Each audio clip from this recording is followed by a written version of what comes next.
ভারতের রাজধানী নয়াদিল্লির ওয়েলকাম এলাকায় শনিবার সকালে একটি চারতলা ভবন হঠাৎ করেই ধসে পড়ে। স্থানীয় সময় সকাল 7:05 এই মর্মান্তিক দুর্ঘটনা ঘটে। প্রাথমিকভাবে ধারণা করা হচ্ছে ধ্বংসস্তূপের নিচে এখনও বেশ কয়েকজন মানুষ আটকে আছেন। স্থানীয় প্রশাসন জানায়, ধসের খবর পাওয়ার সঙ্গে সঙ্গে উদ্ধার কাজ শুরু হয়। এখন পর্যন্ত অন্তত 4 জনকে জীবিত উদ্ধার করা হয়েছে। তবে আরও অন্তত 3 জন ধ্বংসস্তূপের নিচে আটকে থাকার আশঙ্কা রয়েছে, যা সময়ের সঙ্গে বাড়তেও পারে। এনডিটিভি থেকে জানা যায়, ঘটনাস্থলে বর্তমানে 7টি ফায়ার সার্ভিস ইউনিট সহ একাধিক উদ্ধারকারী দল কাজ করছে।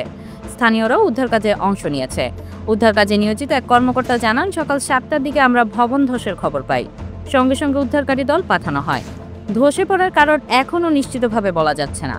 প্রত্যক্ষদর্শীদের বরাতে জানা গেছে, ভোরবেলা হঠাৎ বিকট শব্দে ভবনটি ভেঙে পড়ে। এরপর চারদিকে ধোঁয়া, ধুলা ও চিৎকারে পুরো এলাকায় স্তব্ধ হয়ে যায়। ঘটনার কারণ এখনও জানা না গেলেও স্থানীয়দের ধারণা, ভবনটির অবকাঠামো দুর্বল ছিল এবং তাতে সংস্কারে তেমন উদ্যোগ নেওয়া হয়নি। এর আগেও চলতি বছরের এপ্রিল মাসে দিল্লির মোস্তফাবাদ এলাকায় এক 4তলা ভবন ধসে 4 জন নিহত এবং 13 জন আহত হন। এমন ঘটনার পুনরাবৃত্তি হয় পুরনো ভবনগুলোর নিরাপত্তা ও নিয়মিত পর্যবেক্ষণ নিয়ে উঠছে প্রশ্ন। দিল্লি নগর কর্তৃপক্ষ প্রশাসনের পক্ষ থেকে এখনও পর্যন্ত বিস্তারিত কোনো বিবৃতি না আসলেও ভবিষ্যতে এমন ঘটনা এড়াতে পুরনো ও ঝুঁকিপূর্ণ ভবনের তালিকা তৈরি এবং তাৎক্ষণিক পদক্ষেপ নেওয়ার দাবি জানাচ্ছেন স্থানীয় বাসিন্দারা।